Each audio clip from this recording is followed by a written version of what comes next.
बादब बामुलाइजा होशियार शहनशाह हिंद बादशाह जलालुद्दीन मोहम्मद तशरीफ ला रहल बाड़े। बादशाह सलामत। काबुल से मुनीम खान के एगो और पैगाम आइल बा। पढ़ल जाए।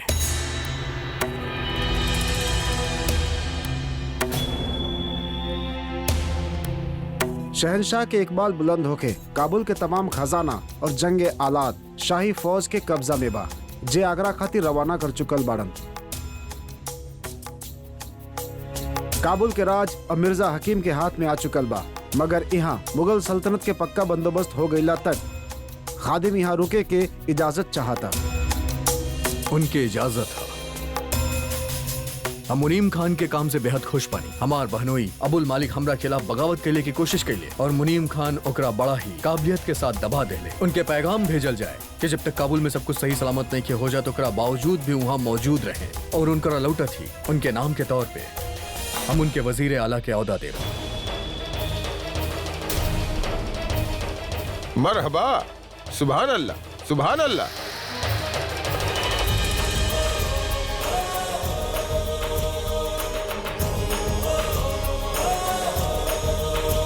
देखला आदम खान, अगर काबुल की जंग हम जितले होती तो हमरा वजीर ना बनावल चाहत।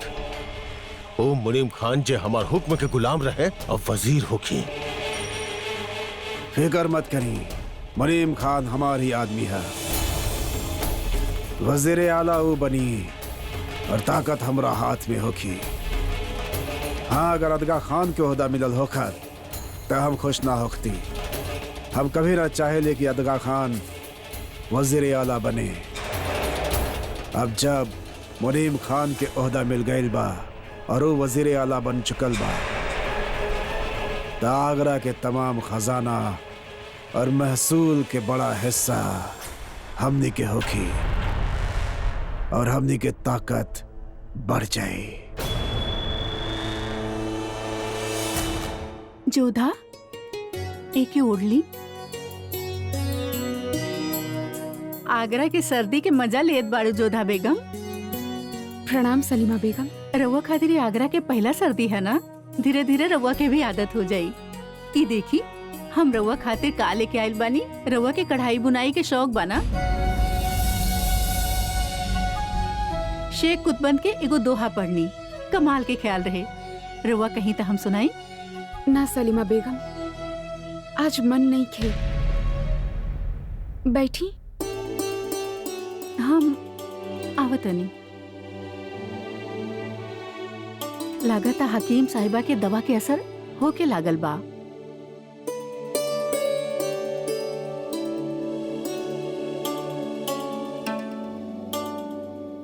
का बात है जोधा बेगम, रउआ के मितली हो रहल बा का? ना, बस मन बहुत अशांत है। सलीमा बेगम, रवा बुरा मत मनिहा। हम राउर दोहा फिर कबू सुन ले। हम समझ सकेनी जोधा बेगम, राउर दिमाग में का चल रहल बा। राउर अजीज और राउर से बड़ होखला के नाते एगो बात कही। जी। बुरा वक्त के भी एगो खासियत होखेले कि वो जल्दी बीत जाला। समय तब बीत जाला सलीमा बेगम, परंतु कुछ घाव सदैव खातिर बन जाला। रवा तो जानी ली ही ना शहनशाह हमरे साथ का कहले। अम्मी जान के सामने का कुछ ना कहले वो हमरा के। उनके दृष्टि में हमार कौनो मान नहीं खे। ई नजरिया के ही तो बात है जोधा बेगम। राउर नजर में शहनशाह रउआ के रुसवा कैले, वही हमार नजर में राउर इज्जत के हिफाजत कैले। उ ना चाहेले कि केहू भी रउआ के ऊपर उंगली उठावे। यही से उ मल्लिका आजम के सामने ई कबूल कैले कि रउआ साथे रात गुजर ले बाड़े।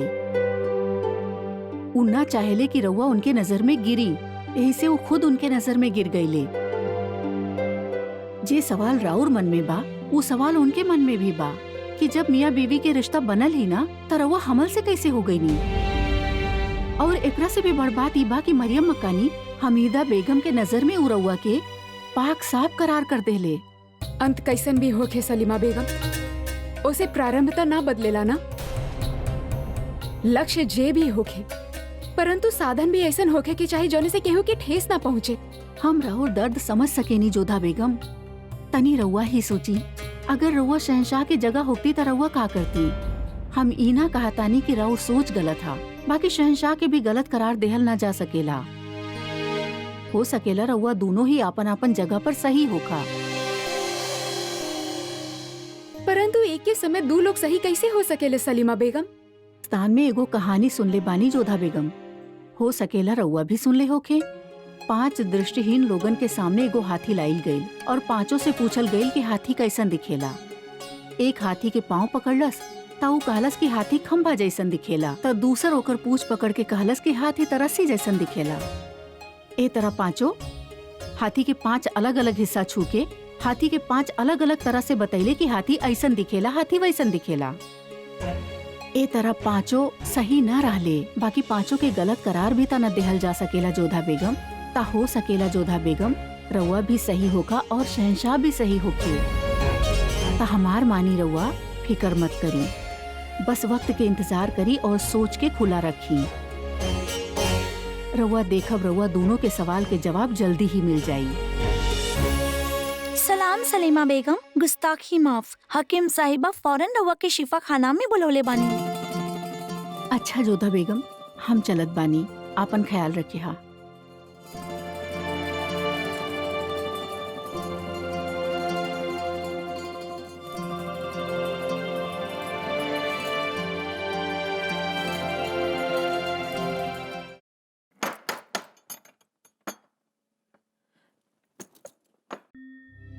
रउआ हमके पैगाम भेजवैनी हकीम साहिबा। आई आई, हमके रउआ से कुछ जरूरी बात करे की बा। का जरूरी बात करे के बा रउआ के? का जोधा बेगम के नीला रंग की उल्टी भइल?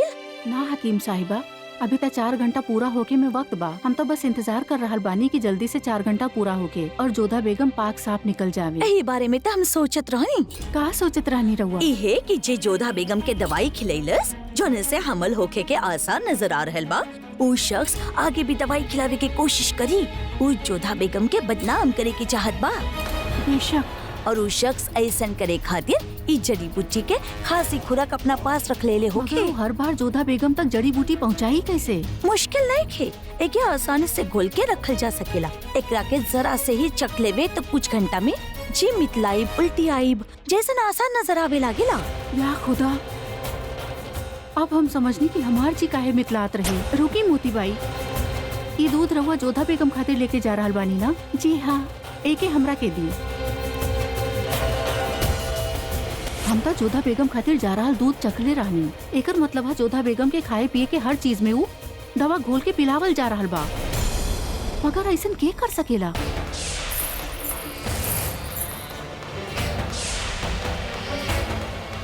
वो बुरखा वाली औरत? बुरका वाली औरत? हाँ हकीम साहिबा, उ दिन हम एगो बुरखा वाली औरत के एक झलक दिखले रानी बावर्ची खाना में। हम रोक पैती ओकरा पहले ही वही जैसे गायब हो गई। फिर हमके लागल हो सकेला हमार वहम होके। या अल्लाह, वही दिन हम गुनहगार के पकड़ लेती था। हुलिया कैसन रहे? कुछ ज्यादा गौर से तना देख पैनी हम, कुछ आम कद काठी रहे, बस पीठ से देखले रहनी हम। पायल पहने रहल वो, काहे कि पायल के आवाज से ही हमार ध्यान ओकरा पे गईल रहे। या खुदा, ई त साजिश हा। हमके फौरन जाए के होकी हकीम साहिबा। कहाँ?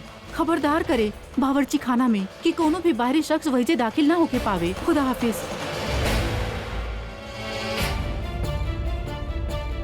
वो शख्स जरूर आगरा से बाहर के इलाका से दवाई मंगवाइले होगी। काहे कि 3-4 दवाई मिलेला से ही ई दवा बनेले, और उनमें से तो कुछ आगरा में पावल ही ना जाला। तो सवाल ही बा कि वो शख्स के बा जे जोधा बेगम के बदनाम करे चाहत बा।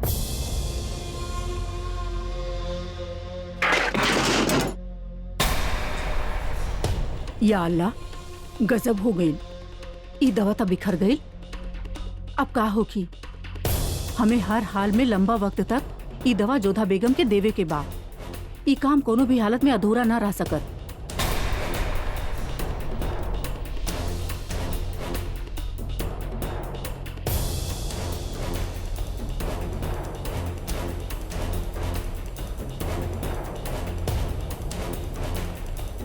हाँ, एक शख्स बा जे हमारी काम में मदद कर सकेला। हकीमा साहिबा, अलग अलग बहाना से चारों चीज ले लेब हम। और उनके मिला के फिर से ये दवा बना ले। ए तरह हमार काम भी हो जाई और हकीमा साहिबा के शक भी ना होगी।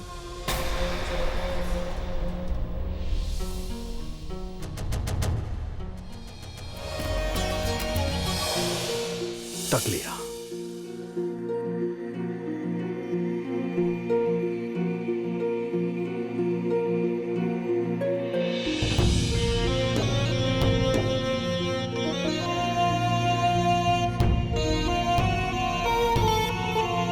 आप एक तराजू में छोड़ आइल रहनी। एक तराजू में बहुत चीज तौलल जा सकेला जोधा बेगम, लेकिन कुछ चीज ना। हमके राउर कोनो भी बात पे विश्वास नहीं थे। ना सही। हम यहाँ आपके कोनो बात की यकीन दिलावे ना आइल बानी और ना ही कोनो सफाई देवे आइल बानी जोधा बेगम। हम बस आपके ही बतावे आइल बानी कि एगो शहिंशाह अपन तराजू में सिर्फ इंसाफ तौलेला, केहू के दिहल तोहफा ना। यदि रवा के लागता ये अंगूठी लौटा के रवा हमार दृष्टि में महान बन जाई तो ये भ्रम के अपन मन से निकाल दिया, काहे कि रवा झूठ बोलले बानी की सच। दोनों ही दृष्टि में हमार आत्मा के कष्ट पहुंचला, हमार मान के ठेस पहुंचला। हम फिर आपसे कहब जोधा बेगम कि हम यहाँ आपसे बहस करे ना आइल बानी, हम तो बस एकरा के लौटावे आइल रहनी। हमके एकर कोनो आवश्यकता नहीं थे। फिर हम आपके याद दिलाए कि तोहफा मुगल सल्तनत के बेगम के मल्लिका आजम खास तौर पे देले पड़े। कम से कम उनकर इज्जत रखी। आपकी पसंद नहीं खे ना सही, आपके एकर जरूरत नहीं खे कोनो बात ना। एकरा फिर भी रखल आपके फर्ज हा और हम अच्छा तरह से जाने ली कि आप अपन फर्ज बखूबी निभावेली। और जब तक आप आगरा में हो खब, ये अंगूठी आपके ही अमानत हो।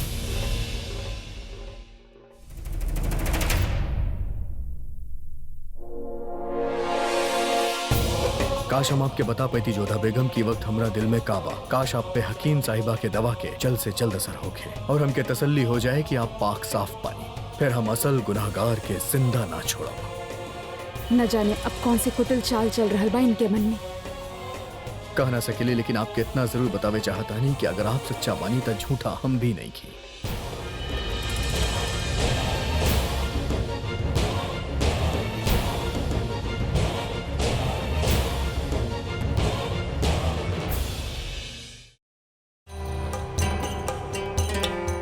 मलिकाए आजम जोधा खातिर जश्न के ऐलान कैले बानी। सब खान समा एक बात के ख्याल रखी, बेहतरीन से बेहतरीन पकवान बने की चाहिए और शहंशाह के पसंदीदा गुलाब पाक जरूर बनी।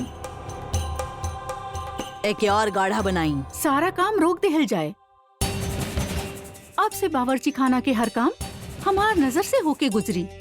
का बात बा बेगम सलीमा, कोनो परेशानी?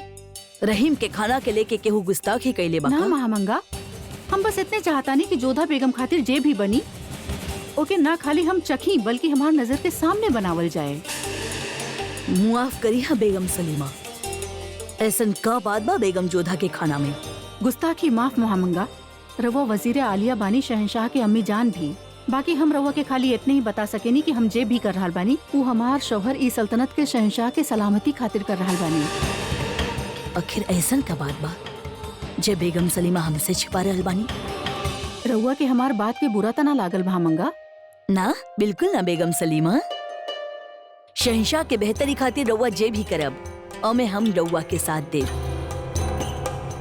आज से और अभी से शाही बावर्ची खाना बेगम सलीमा के निगहबानी में होगी।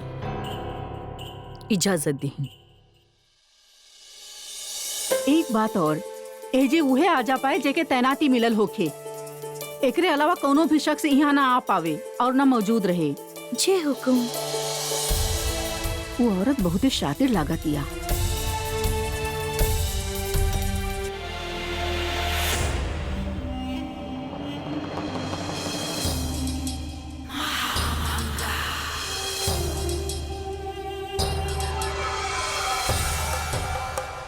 वजीर आलिया, इतना गौर से बावर्ची खाना में का देख रहल बानी रहुआ?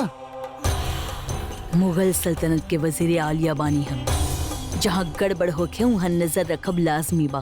कैसन गड़बड़ हुजूर? रेशम कुछ समझ में ना आ रहल बा। सलीमा बेगम हमसे का छिपा रहल बानी। जलाल हमके कुछ बता ना रहल। हम जियारत करे खातिर चल का गने सब कुछ उल्टा हो गए ले जा। हम कुछ समझ नहीं ना हुजूर। रेशम, जलाल जब जाने ला कि बेगम जोधा के कोख में जे बच्चा पड़ रहल बा वो केहू और के बात मलिका आजम के सामने झूठ काहे बोल ले कि वो बच्चा उनकर बा। बेशक जलाल बेगम जोधा के आगरा में रोक के रखे के कोनो बहाना तना ढूंढ रहल बाड़े, फिर काहे? और वहाँ पे सलीमा बेगम वो शाही बावर्ची खाना के आपन निगहबानी में ले बाड़ी। बेगम जोधा के खाना पे नजर रख ले बाड़ी। का बात भइल होगी? जलाल हमसे छुपा रहल बा। सलीमा बेगम ऐसन काहे कर रहल बानी? कुछ तो गड़बड़ बा। आ जाइए।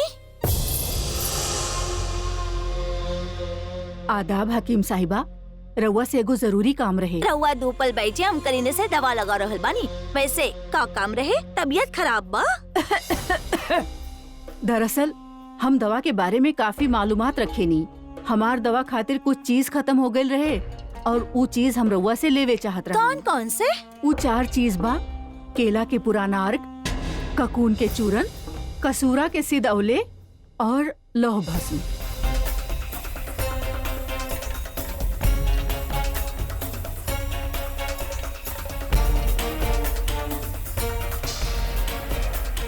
गुस्ताखी माफ होके मोहतरमा। देखी, दवा देहब हमार काम बा, बाकी ई जानल जरूरी बा कि रउआ के 4 जड़ी बूटी काहे खातिर चाहिए। हमरा हाथ से दवाई छीने के कोशिश ये बता रहल बा कि रउआ गुस्ताख बानी मोहतरमा। एगो औरत के सामने बुर्का पहने रख कभी जता रहल बिया कि कोनो राज बा जे रउआ हमसे छिपा रहल बानी। और ये दवाई से ज्यादा हमरा खातिर ई जानल जरूरी बा कि रउआ बानी के।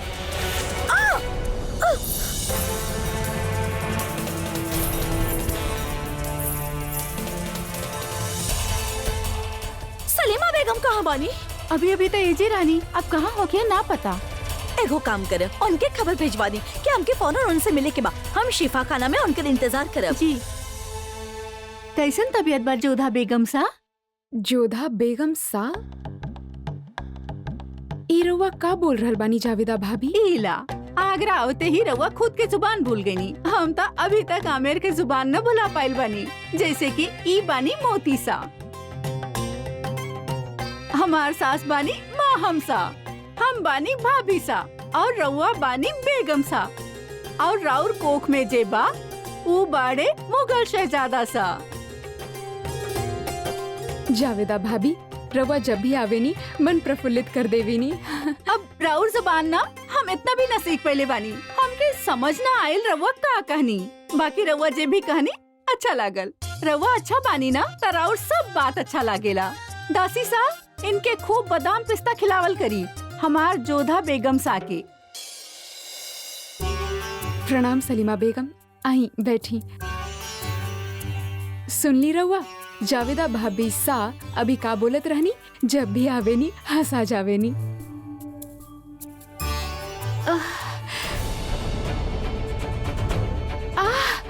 कहाँ बहल जोधा बेगम, कहाँ बहल जोधा?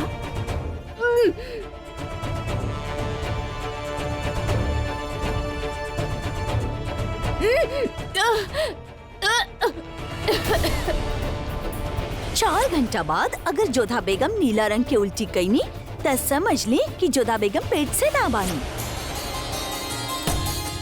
इला जोधा, पानी पिया, पानी पिया। हकीम साहिबा के बात सच निकलल।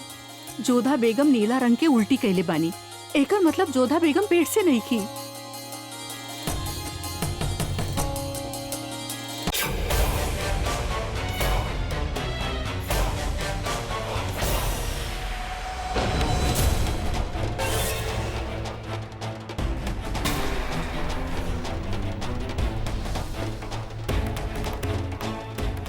कहाँ गयलू हकीम? यही तो होके के चाहत रहे ओकरा के। जाई कहाँ? एजे कहीं होखी। रुका, वो दरवाजा बंद करा, कहीं वहां से भाग ना जाए।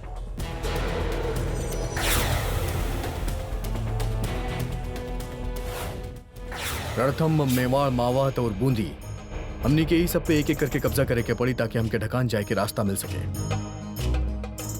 अगर हमनी के मुगल सल्तनत के जड़ हिंदुस्तान पे पेवस्त करे के बा तो हमनी के सभी राजवंशी इलाका पे कब्जा करे के पड़ी, फिर चाहे दोस्ती से होके या फिर शमशीर से।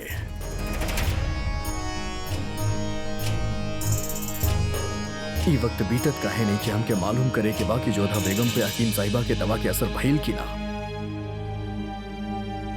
शहनशाह के इकबाल बुलंद होके बेगम सलीमा सुल्तान आपसे फौरन मुलाकात के इजाजत चाहताड़ी। उनकी इजाजत हा तकलिया। अदगा साहब, हमारी इजाजत के बगैर केहू अंदर ना आवे पाए। जी हुजूर।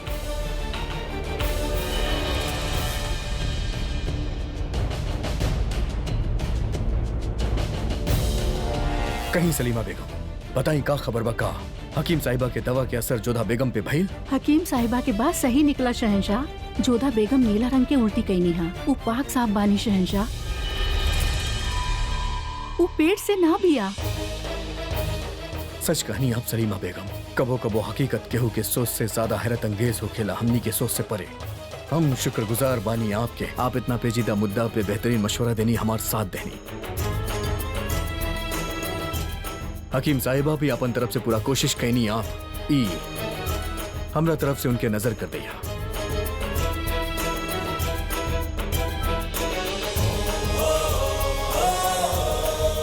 हमके ई पता लगावे के बा कि के हमरा साथे इतना घिनौना खेल खेलस, के जोधा बेगम के साथे इतना बेहुदा मजाक कैलस।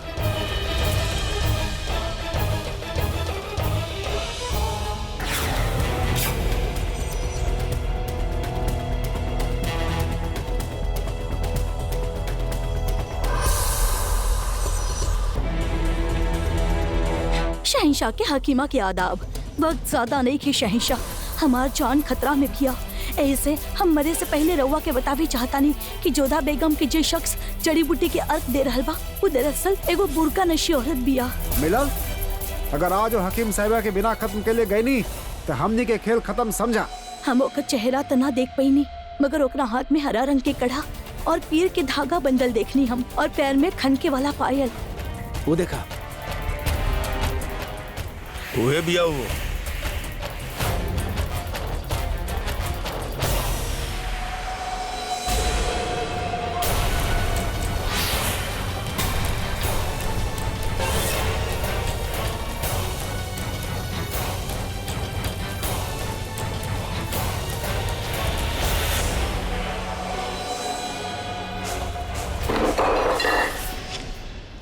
हकीम साहिबा, कहाँ बानी रहुआ? देखी, शहंशाह राउर काबिलियत से खुश होके ई मोती के हार भेजले बड़े।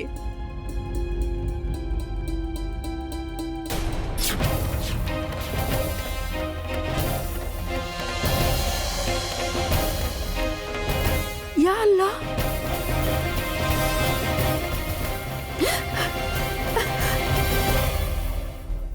या हमर खुदा, इतना बड़ा साजिश। मगर शहंशाह, अगर जोधा बेगम मां नहीं बने वाली तो फिर जश्न काहे नहीं क्यों कतर हुआ? कहे कि हम ओकरा खबरदार ना करे चाहतानी अदका साहब। अदका साहब, हम ओकरा सामने लावे चाहत बानी जितना बड़ हिमाकत के लेके कोशिश कैलस। रघुआ वजह फरमा रहल बानी हुजूर, अगर हमनी के कड़ा रुख ना अपनाई तो ये साजिश दिन ब दिन बढ़त चल जाई। और हमके खुशी बा कि हकीम साहिबा के नुक्स काम आयल और जोधा बेगम पाक साफ निकलनी, ओकर दामन पाक साफ निकल। और हम शहंशाह, का भाई सलीमा बेगम, आप इतना बदहवास काहे बानी? शहंशाह वो हकीम साहिबा, उनके का भाई उनके उनकर कत्ल हो गइल बा शहंशाह। हम राउर देहल नजराना उनके देवे ही जात रहनी कि उनके देखनी शिफा खाना में वो बेजान पड़ल बानी शहंशाह।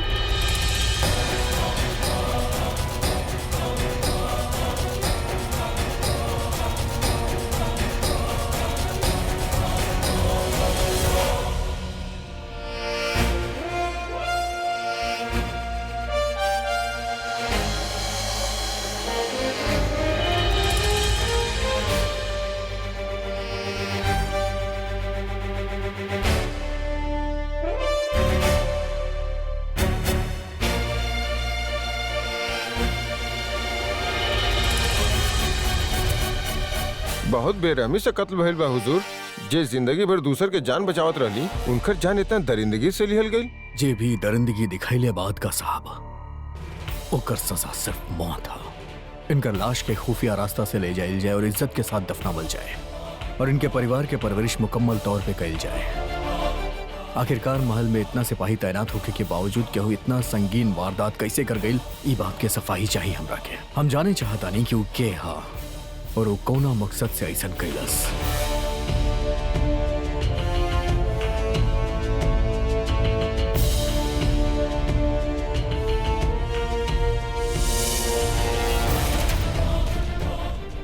ठहरा।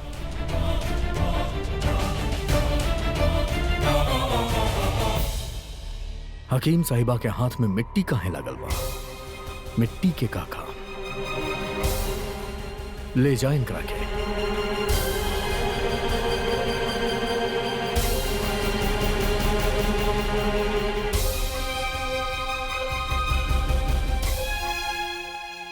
रउआ हकीम साहिबा के इतना गौर से काहे दिखले शहंशाह?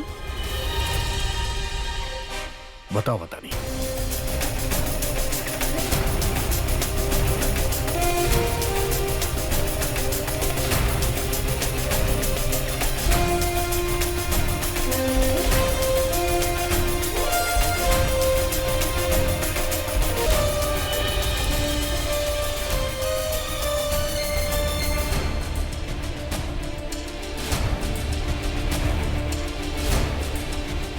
हकीम साहिबा की उंगली में मिट्टी लागल रहे, शिफाखाने में मिट्टी के का काम।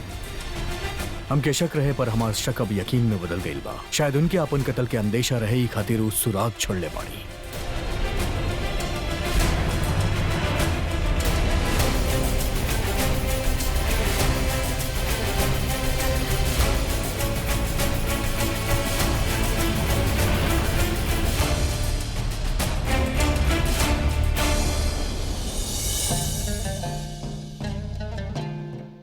तनी पढ़ के बताई। शहंशाह के हकीमा के आदाब। वक्त ज्यादा नहीं खे शहंशाह, हमार जान खतरा में बा। यही से हम मरे से पहले रउआ के बतावे चाहतानी कि जोधा बेगम के जे शख्स जड़ी बूटी के अर्क दे रहल बा उ दरअसल एगो बुरखा नशी औरत बिया और यही महल से बिया। शायद ओकरा पास दवा खत्म हो गईल रहे, ये जे वो हमरा पास लेवे आइल रहे। हम ओकर चेहरा तना देख पैनी, मगर ओकरा हाथ में हरा रंग के कड़ा और पीर के धागा बंधल बा और पैर में खनके वाला पायल। उहे बिया जे जोधा बेगम के ऐसन दवा देहलस जौने से राव रिश्ता खराब हो जावे। ई बात हम सलीमा सुल्तान बेगम तक पहुंचावे चाहत रहनी।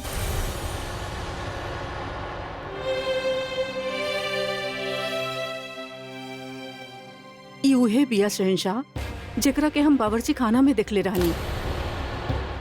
हम ओके चेहरा से तना देख पहले रहनी, लेकिन हाँ हम ओकरा पीठ से देखले रहनी और वो वक्त भी वो पायल पहनले रहे। ओकरा पायल की वजह से हमार ध्यान ओकरा उड़ गईल रहे। ई उहे औरत हो सकेले।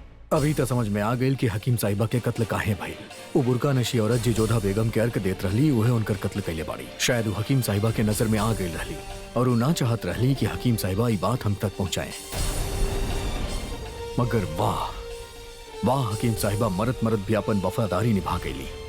हमके सुराग दे गईली, हमके वो औरत के पहचान दे गईली। ऐसे ही बात तो साफ हो गई कि सिपाही लोग के नजर में आयल बगैर कत्ल के अंजाम कैसे दिहल गई। काहे कि वो शख्स यही महल में बा जे चाहेला कि हमार जोधा बेगम के रिश्ता के बीच में दूरी पैदा होके, जे चाहेला कि हम जोधा बेगम के जिनाहकार मान के उनका कत्ल कर दें या फिर वो आपन रुसवाई से आगरा छोड़ दे। हमने के होशियार रहे के पड़ी सलीमा बेगम। हमने के औरत के पता लगावे के बाद जेके हाथ में हरा कड़ावा जेकरा पीर के धागा बनल बा। हम ना चाहेली कि ओकरा शक होके कि हमके ओकर पहचान के मालूमात हो गइल बा।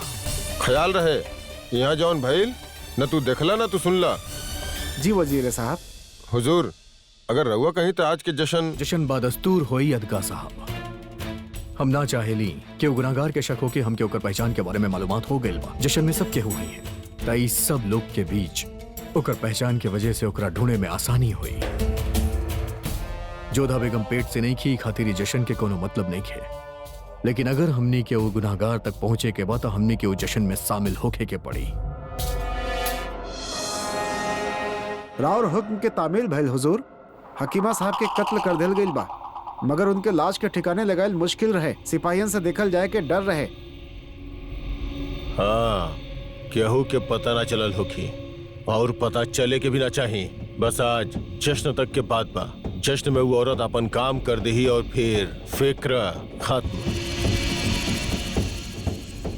जा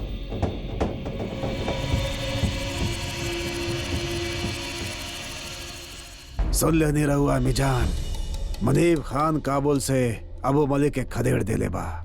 तय में रउआ काहे खुश हो रहल बानी? कहे कि जलाल तय कहले बा कि मुनीम खान के वजीर बना देहल जाए। अब हमार दोनों हाथ में ताकत होखी अम्मी जान। जान सकेनी कैसे?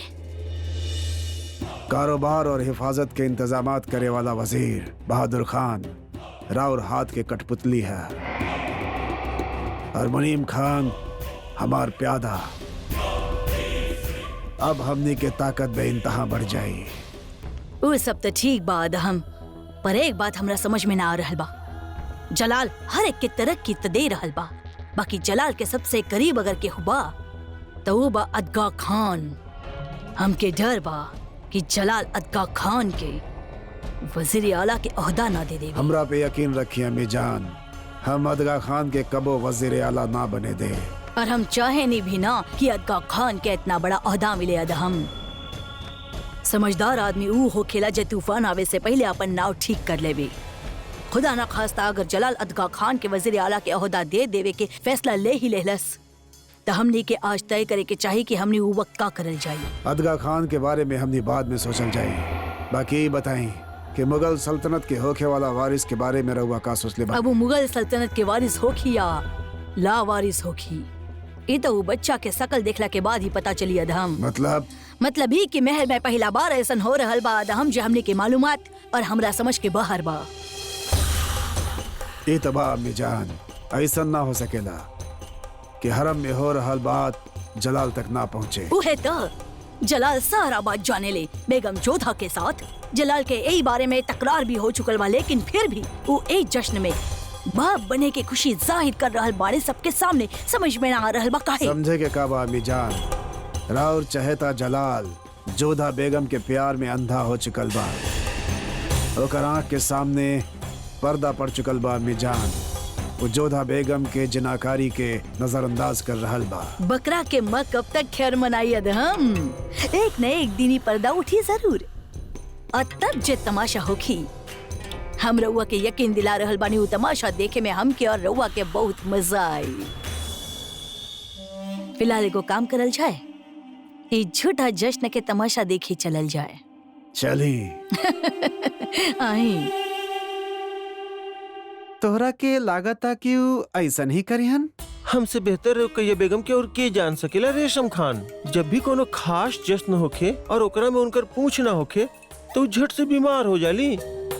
कबो बुखार कुछ और ऐसा बहाना बनैहन तक का केहू के खबर ना होखी। तू रुकैया बेगम के अदाकारी से वाकिफ नहीं क्यों रेशम खान? उनकर बदन तपे लगेला और बड़ा से बड़ा हकीम भी ये नहीं बता सकत कि उनकर तबीयत दुरुस्त बा। होशियार सुनो अब देखिए तमाशा।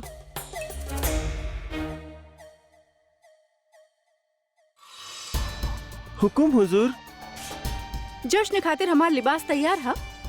हाँ तैयार बा। दिखावा हमके। जी हुजूर। ई लिही हुजूर। ई पहनब हम? तोहर दिमाग खराब हो गइल बा? बेशक न मलिका, हमरा पता बा कि आप जश्न में ना जाइब। आपके माथा झुक के ताप ली।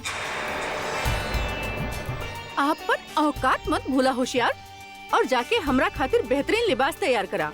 हम खुद उनमें से चुनब। आज चाह के भी हमार तबीयत नासाज ना होगी, काहे कि हम जलाल के बेग में खास बानी। और ई जश्न हमार जलाल खातिर हा।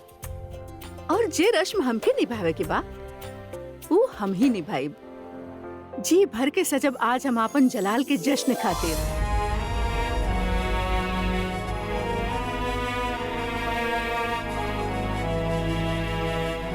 अगर हम ये जाने चाहता नहीं कि जोधा बेगम हमरा से पहले आमेर में केहू के साथ रिश्ता ना बनेले बाड़ी तो हमें हर्ज का बा। हमरा पास ही कोनो सबूत तो नहीं कि जैसे ही पता चले कि केहू के साथ रिश्ता बनेले बाड़ी कि ना।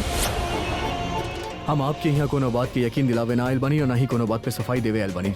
हम तो बस आपके ही बतावे आयल बानी कि एगो शहंशाह अपन तराजू में सिर्फ इंसाफ तो लेला, केहू के दिहल तोहफा ना। का भइल जोधा?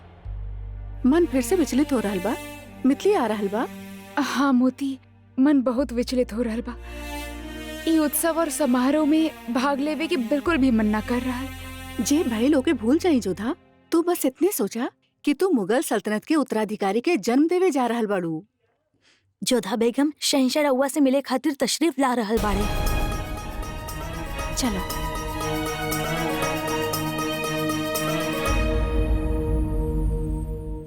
फिर से आगले घाव पे नमक छिड़के हमार भांग भैल मान के और अपमानित करे। हमके खुशी बा कि आपके दामन पाक साफ निकलल बा जोधा बेगम, मगर माफ करिए हम अभी आपके इना बता सकेली कि आप माँ ना बने वाला बाड़ी, कि हम मजबूर बानी कि हम ई वक्त आपकी हकीकत बयान ना कर सकेली।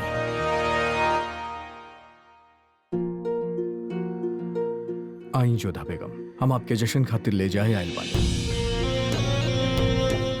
हमके खुशी भइली देख के कि आप ये अंगूठी पहन के इज्जत अता फरमाई। ये अंगूठी हम राउर प्रसन्नता खातिर ना पहन लिया, बल्कि ई खातिर पहन लिया ताकि अम्मी जान के बुरा ना लगे। सच कहीं तो मनी मन हम व्यथित बानी कि राउर नाम के अंगूठी हमके पहने काहे पड़ रहल बा। ई उत्सव में सम्मिलित ही काहे होके के पड़ रहल बा, जेकरा हमार बिल्कुल भी मन नहीं थे। सब कुछ विवश होके करे के पड़ रहल बा हमके। हम भी मजबूर बानी जोधा बेगम कि हमके ये सब करे के पड़ता, मगर का करी। बेगम बानी आप हमार, अगर आपकी शिकायत खत्म हो गई होए तो चलल जाए। आई।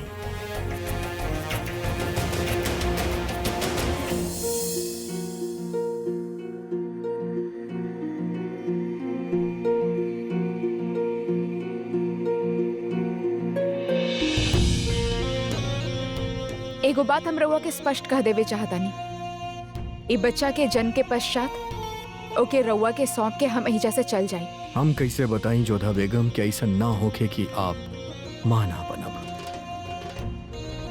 रउआ इसे घूर के ना देखी हमरा के। इन निर्दोष बालक के हम कोनो हानि ना पहुंचावे चाहतानी। बाकी ए बात के खातिर हम अपना मन बना ले बनी कि ए बच्चा के जन्म के बाद हम आगरा छोड़ दे, चाहे ओकरा खातिर रउआ हमके मार ही काहे ना डाला। सलीम, हम तय कर ले बानी कि अगर हमनी के लड़का भइल तो हम ओकर नाम सलीम रखब, पेरे मुशीम शेख सलीम चिश्ती के नाम पे, और अगर कहूँ लड़की भइल तो ओकर नाम खनम सुल्तान रखब।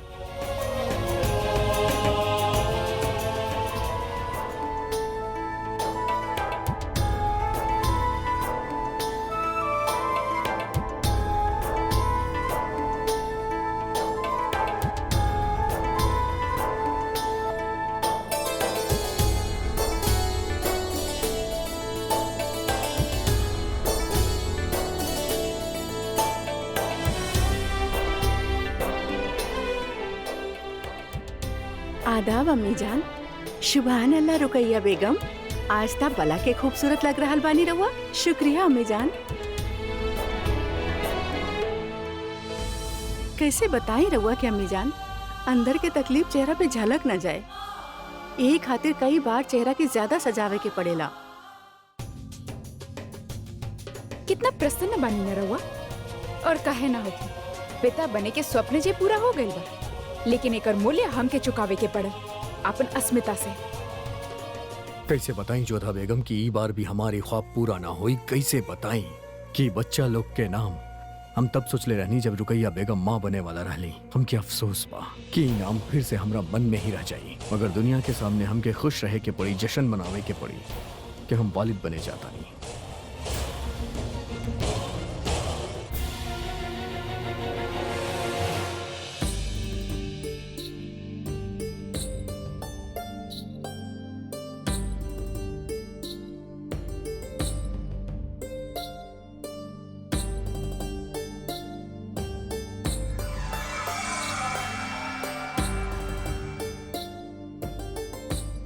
सुना?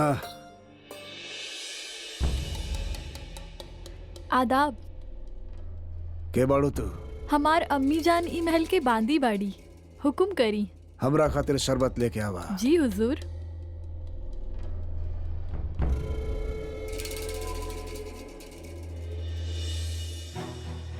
शुक्रिया।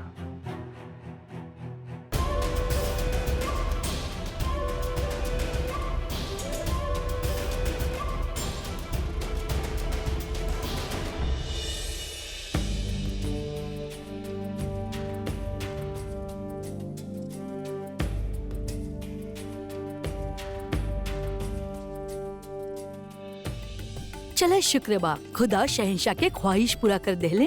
तोहरा के का लागता आवे वाला बच्चा जोधा बेगम जैसन होखी या शहंशाह जैसन होखी? हमके लागता शहंशाह जैसन ही होखी। अब तो वक्त ही बताए कि बच्चा कैसन दिखेला, बेगम जोधा जैसन या फिर आपन असली वाली जैसन, जेकर नाम न अभी शहंशाह जाने ले और ना ही हम। कहीं ऐसा था ना कि राउरी व्यवहार के कारण रवा के मन में अपराध बोध जागल होके? हरगिज ना। हमरा खातिर बड़ बात ई बा कि हम वालिद बने वाला बानी और हमके कोनो फर्क ना पड़ेला कि आप हमरा बारे में का सोचेली। रवा मनुष्य है ना बानी ना। इतना दिन तक यदि पशुओं के साथ भी रहल जाए तो उनके मन में प्रेम और ममता जाग जाले, परंतु रवा के अंदर तो लेश मात्र भी ना। रवा खाली एगो निरंकुश सम्राट बानी जेकरा अपन राज सिंहासन खातिर उत्तराधिकारी चाहिए बस, चाहे ओकरा खातिर अपन वचन तोड़े के पड़े, केहू के मान भांग करे के पड़े या केहू के इच्छा के विरुद्ध ओकरे साथ। एक बात और बता देता नहीं आपके जोधा बेगम, जौन कुछ भी भइलू आपके मर्जी के खिलाफ ना भइला, में आपके मर्जी शामिल रहे।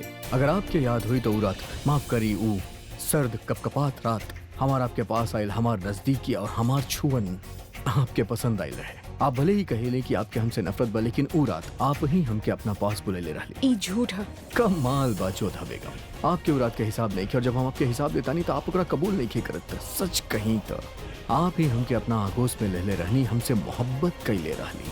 ई झूठा झूठा झूठा झूठा। रवा के कोनो भी बात पे हमके विश्वास नहीं है।